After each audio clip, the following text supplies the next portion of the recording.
Hi guys, today we're going to be playing with the Glaminatrix Nocturnal palette, finally. Did I say palette or palette? I don't know. But finally I've got round to reviewing this. It came to me, I can't remember when I got it now, but I had so many new things to play with, review, put videos up on, but now it is the turn of Glaminatrix Nocturnal. If you don't know, Glaminatrix is a small indie brand that is based in Australia. I do have a few of their products from before. One of my lovely friends has sent me some nice Glaminatrix stuff in the past, and I saw this palette, saw the colour story, that is what drew me towards it. The packaging as well. Love to support indie brands. I do review a lot of indie brands on this channel, so if that is something you're interested in, please do consider subscribing. And let's get into the close-ups and the swatches.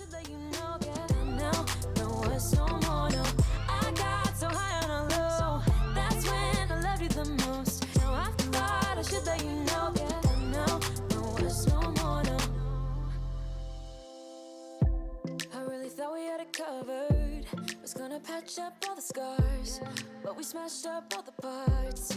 Oh na na na. Always knew that you were stubborn, but didn't know it'd be so hard to figure out who you really are. So as you will have seen, this colour story is absolutely beautiful. It's got some grungy tones in here. It's just the way that it's all been put together is absolutely stunning. However, I will say when it arrived, two of the shades I had to press back in, I think it was Lunar and Night Vision, was sort of kind of lifting a little bit, and I sort of had to press them back down. Now I know a lot of people that have ordered this palette, all of their shimmers have been smashed really, really badly. It's such a delicate formula. Now Glaminatrix have reached out to those people and said that they will replace the shades, but it's a bit disappointing when this was a pre-order as well. It's been a long wait. It's not the cheapest if you're ordering, you know, from another country, you're not actually in Australia, and then to finally get it and everything be smashed. Yeah, it's not the best. So I'm hoping Glaminatrix in the future will choose a formula that is a little bit more travel friendly, or they will just package it differently. Like it didn't have the best packaging, I have to say, considering it's going all that way with such a delicate formula. But here it is, and the packaging is lovely. It's sort of like a green leathery feel type of thing. It does have a mirror. Like I said, the colour story is so up my street. It's unreal. It's got a black, it's got your grungy tones. The green and the sort of bluey purple at the bottom are calling my name. I have already swatched this. I will say the swatches of the duochrome shades, or multi-chromes, whatever they claim to be, I can't actually remember now. I was expecting them to be a little bit more impactful, if I'm honest, just from going from the swatches, because I have recently got the Galactic Gourmande palette from Gourmande Cosmetics, which is another indie brand, and they seem a lot more impactful than these. But we're going to see how they go on the eye. So I'm going to shut up waffling, put some eye primer on, and we'll see what look we do. I am going to have my coffee. As you can see, I'm wearing my chartreuse today. Love this jumper. It's from Primark, if you were wondering, £10. Love it so very much. Chartreuse is one of my favourite colours. So first I think I'm going to start out with the black, which is called Shadow, and it's this one here. You know what black eyeshadow looks like, but I'm showing you anyway for some reason. I will say the matte's swatched very dryly, so it's going to be interesting to see how it goes on the eye. I'm just going to pop this black on the outer corner, and it's going on very pigmented. Yeah, that is a pigmented black. I wasn't expecting that from the way that it's swatched, but I'm not disappointed with how it is applying to the eye. Definitely not disappointed with that black. Then I think I want to go into the shade Gloom, which is a gorgeous murky browny green, I want to say. And I am just going to connect that to the black.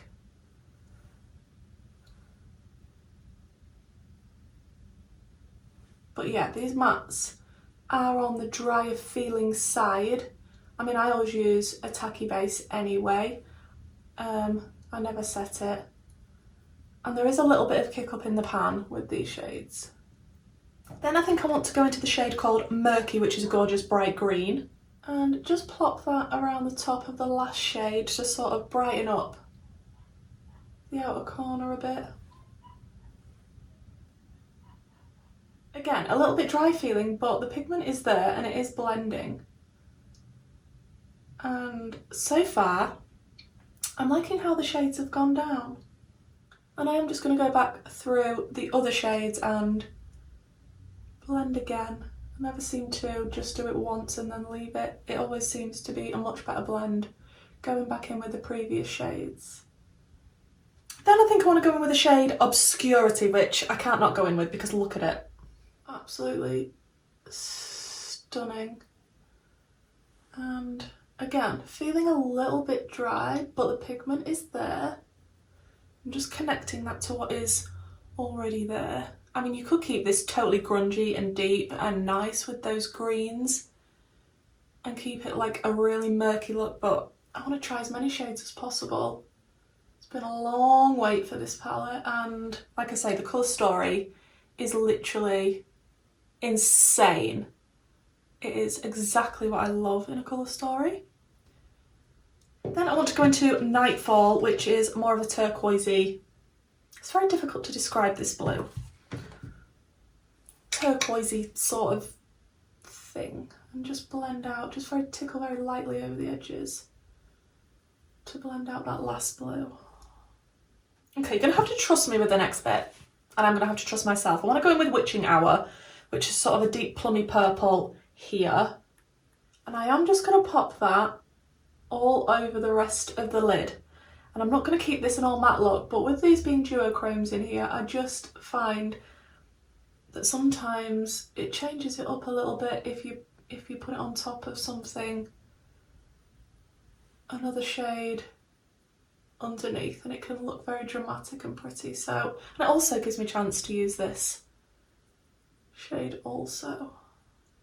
Now I am just going to go in with my NYX glitter primer, because I don't know how this is going to go on with the duochromes, and I want to give them the best possible shot that I can, so I need them to have something to stick to. So first I will just put some of this glitter primer on, just over that purple in sort of a rough cut crease style. Then with the sticky side of my brush, I think I want to go into Dusk, which is this one here. It's not wanting to pick up on a brush, I can tell you that right now. But we've got some on, and I'm poking myself with my brush, which is great. That is very pretty, but it's so difficult to pick up. It might be better with a sponge tip applicator. Then I want to take a little bit of the shade Milky Way, which is a nice light pinky shade here, and just pop that on the inner corner area to brighten things up a bit. Ooh. Oh, that's got some nice reflex in it. I can see a lot of blue now that I've placed it on. It doesn't look fully pink, and I'm just going to connect it to the last shimmer that we had on. And just because I can, I want to go into a little bit of Luna, which is that one there. And just pop this toward the outer corner of the lid. This also not wanting to pick up.